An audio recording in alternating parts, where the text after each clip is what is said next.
And the time is 7 p.m. There are 4 members of council present. A quorum is established. I call this meeting to order. Will you please rise for the Pledge of Allegiance? I pledge allegiance to the flag of the United States of America and to the republic for which it stands, one nation, under God, indivisible, with liberty and justice for all. Thank you.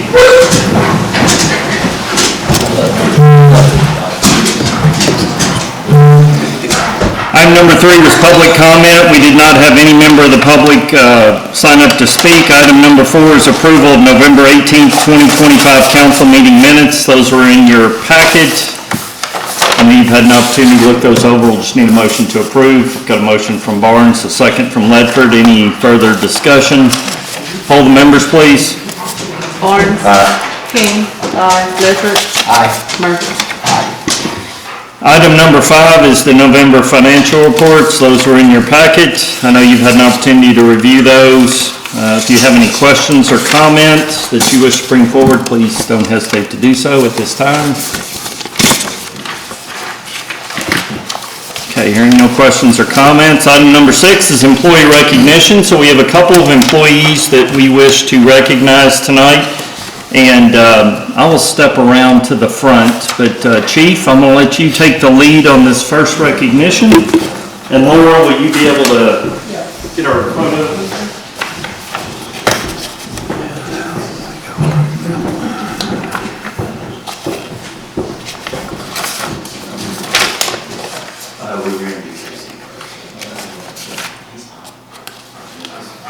We can do.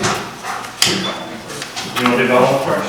Okay, we're going to do a change of plan. So next item on the agenda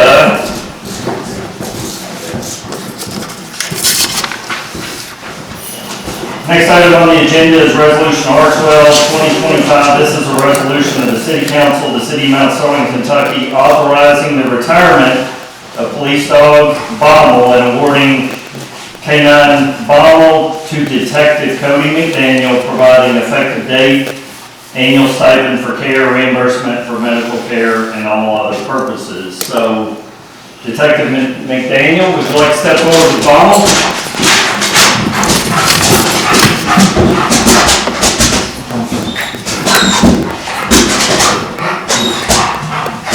Bommel knows he's retired. Yeah. So I was going to say, one, so proud of Cody and everything that he's done for this department. He's got 8 years of service with this organization and certainly has done a wonderful job with your K-9 partner here.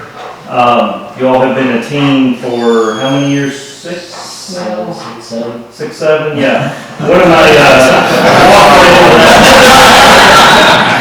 I'll just tell you quickly with Bommel, I don't get rattled too much, but I got rattled one night with Bommel. I walked in the back of the police department, and of course just walking in, checking to see who's around, and I walk up the steps, and I halt, because I see no one except Bommel sitting on the couch, eyeing me like I was dinner. So, and I didn't see anyone else around. It happened to be that Aaron Roberts, who was the previous handler, was laying on the couch. This was, I think, 2 in the morning or something. So I slowly backed back down as Bommel kind of stared at me, and that was one of my first introductions to Bommel. So after that, I think we've been cool. But anyway, we're certainly want to make sure that our K-9s, when they retire, have a good home to go to. Cody has agreed to make sure Bommel will always have a safe place, and I know he wouldn't have had it any other way. We're retiring him effective tomorrow, so we'll say at midnight tonight his duties are done. He does have a stipend for care that helps pay a little bit extra money to help with the expenses, and then with any medical bills that are related to service, certainly we'll help with those. So if we can get a picture, and then we're going to present a couple of things. One, Bommel, certificate of appreciation awarded to you in appreciation for your honorable and faithful service to the city and the citizens of our community. You're truly one of Mount Sterling's finest. We love you. Thank you for your service. Retirement date, December 17th, 2025. So, and there's paw prints on this certificate. I have to say I was very happy that we could add that before our came out here, so. Okay.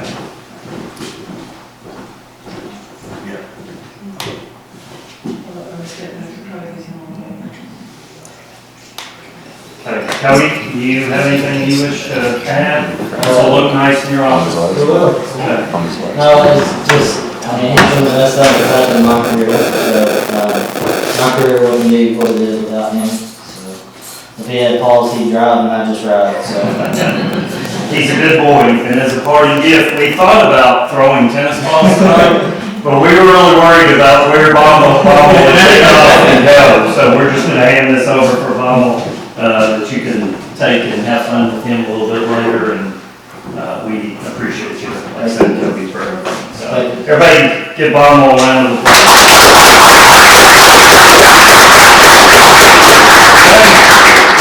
All right, thank you. Thank you, Bob.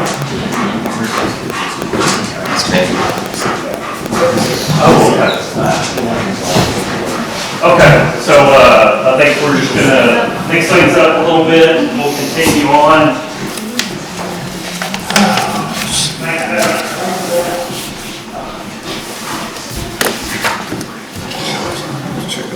Casey, we haven't changed our mind on recognizing you tonight. It's just, we'll change of plans, so. So with that, we retired him, but we need to approve the resolution make a officially. We got a motion from King, I'll second. second from Murphy. Any further discussions? All, or poll members, please. Barnes. King. Ledford. Murphy. Aye. Okay. Thank you. Next tonight, we have an individual that needs no introduction because he comes around this time of year, every year, to provide us our audit review. So Joe King of Faulkner, King and Wins, welcome. Appreciate you coming tonight and presenting your findings. Thank you, Mayor. This is the annual presentation. I think we've done it in December for every year for a long time. And you mix things up, I'm gonna mix them up a little bit too. Laura and I talked that we're not gonna hand out this 50-some page book tonight. She's got the copies. You're welcome to look at them later, but they just, I think, kind of slow things down. I'm liking you all when things too slow. I did give you two documents. One is the letter to those in charge of governance. It's on our letterhead that just tells you makes some required disclosures to the mayor and the city council as to the nature of the procedures that we go through in any audit that's required under general accepted auditing standards, government auditing standards, whether or not we encountered any difficulties dealing with management, what kind of estimates are inherent in your financial statements, what kind of audit adjustments we had, and I'll touch on that in a minute, and just some other things that we're supposed to disclose favorably or unfavorably to those in charge of governance. And we had no issues in that letter that were of any negative nature. We did make some audit adjustments, but they're almost all had to do with the pension, pension and the other employee, post-employee benefits that we've dealt with for now, believe it or not, about 10 or 11 years. And I'll speak on that just a little bit more. I did give you a little, I think, a 5-page packet with a bunch of numbers on it. Just real quick, we go down and doing this same format for a long time. You'll see that first, I think the first one you have is the progression of the net position, meaning the equity of the city and the debt of the city's general fund. And, glad to say that in 2025, the city's equity, which includes its fixed assets, grew by about $2.48 million and ended the year at $22,176,000. Now, keep in mind a lot of that's fixed assets, but still it's a favorable figure. Your debt, city only, general fund only debt dropped about $100,000. It was $2,136,000 at the beginning of the year. $2,036,000 at the end of the year. So both of those are obviously favorable trends. The next page you've got, you can slow me down if you want to, but Roger urged me to not spend too much time. He helped me in the The next page is just a format, layout of the comparative schedule of the revenues of the general fund for this year to previous years. And as you can see there, it's broken down into subparts: taxes, license and permits, intergovernmental revenues, charge for services, and other revenue. When you get down to the very bottom, your revenues at the city grew about $346,000 from that of the year before. It went from $10,556,000 to $10,902,000.